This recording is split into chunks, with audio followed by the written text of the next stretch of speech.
ini adalah Camera of the Year 2026, at least versi Edo.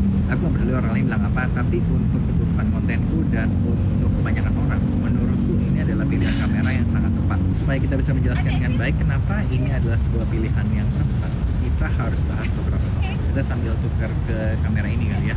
Sekarang kita udah syuting dengan DJI Osmo Nano. Mungkin kita mulai dari esensi kamera kecil dulu ya. Menurutku target dari kamera kecil tuh nggak pernah untuk mendapatkan kualitas gambar terbaik, tapi untuk menjadi kamera yang kita bawa kemana aja. Jadi kapanpun selalu ada sama kita. Shooting aja bahkan aku sering banget di mode auto doang kok. Nggak kayak ketika aku pakai kamera gede. Kamera gede sebenarnya kamera mirrorless lah, yang button dan dialnya lebih banyak. Entah kenapa kalau kita syuting dengan kamera biasa gitu ya, muncul aja insting untuk, bukan insting kali ya, kayak naluri pikiran gitu loh untuk wah kita syutingnya harus proper nih. Proper dalam artian kita harus menggunakan shutter angle 180 derajat. Jadi kita perlu ND filter. Mikrofon bawaan kamera tuh biasanya nggak sebagus itu. Jadi kita pasti perlu external microphone, entah mikrofon shotgun ataupun internal microphone dan seterusnya. Intinya semakin banyak barang, semakin banyak step yang kita perlu untuk syuting, itu semakin banyak friction antara kita dan ide yang ada di kepala kita. Makanya pilihanku jatuh ke kamera kecil kayak si DJI Osmo Nano ini.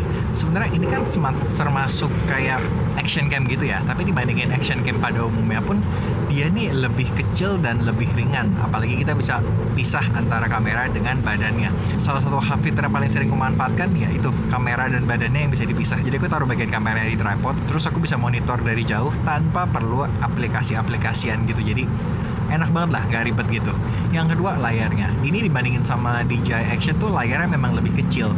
Tapi karena aku sering merekam diri sendiri kayak gini, aku lebih sering ngelihat layar depannya si DJI Action. Yang kalau kita bandingin front screen-nya si DJI Action sama si DJI Osmo Nano ini, ya gedean si DJI Osmo Nano ini. Kalau di sini layarnya cuma satu, tapi kita cuma pakai satu layar itu karena yang muter kan kameranya, bukan layarnya. Sorry, bukan kameranya yang muter ya, lensanya. Jadi atasnya doang yang kita putar. Terus di sini juga ada mode stabilisasi baru yang ternyata tuh nggak ada di DJI Action 5. Dia ada yang namanya horizon correction.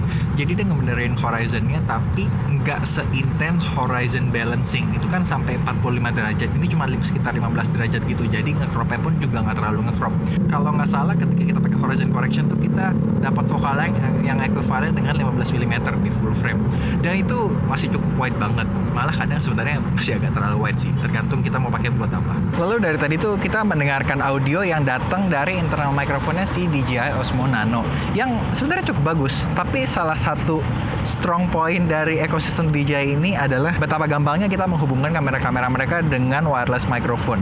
Yang lagi aku pakai ini DJI Mac Mini 2 yang udah sempet aku bahas juga di shorts dan video sebelum ini harusnya yang ngebahas di DJI Mac 2 ini. Long story short ya, ini upgrade yang cukup menarik lah dari Mac Mini 1 karena harganya tuh nggak beda terlalu jauh juga.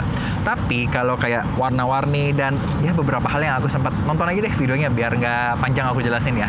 Kalau yang penting kualitas suara doang, Mac Mini 1 dan Mac Mini 2 sebenarnya suaranya sama banget menurutku, 11-12 banget. Nggak ada, kalau ada beda pun nggak ada beda yang signifikan lah. Dan yang menariknya lagi tuh si DJI Mac Mini 1, kalau kita pilih yang satu transmitter doang, jadi kita ambil transmitternya doang, nggak ada charging case segala macem ya, harganya itu 329.000. Jadi dengan harga 329.000 kita bisa mendapatkan kualitas suara seperti ini dan koneksi yang sangat seamless ini, tinggal nyalain dan mereka akan langsung terkonek.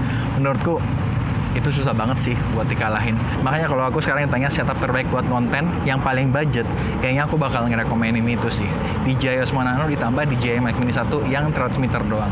Walaupun sebenarnya kalau ada budgetnya aku akan sangat merekomen untuk ngambil yang package yang ada 2 transmitter dan 1 receiver, karena sayang aja sih menurutku. Tapi balik lagi, pilihan masing-masing. Aku cuma bisa nyaranin dan silakan ditimbang-timbang sendiri aja. Jujur sampai sekarang belum ketemu, tapi dengan penambahan DJI Osmo Nano ini ke arsenal kamera aku lah ya, bisa dibilang membuat aku sadar akan kesalahan yang ku buat kemarin-kemarin yang bikin aku susah banget mencari kamera yang sempurna buat ku pakai. Ini kayaknya udah melenceng dari topik dan akan panjang banget kalau kita bahas ya. Jadi mungkin akan kita bahas lebih detail di video lain.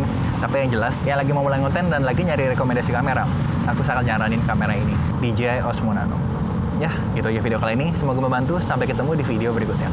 Bye!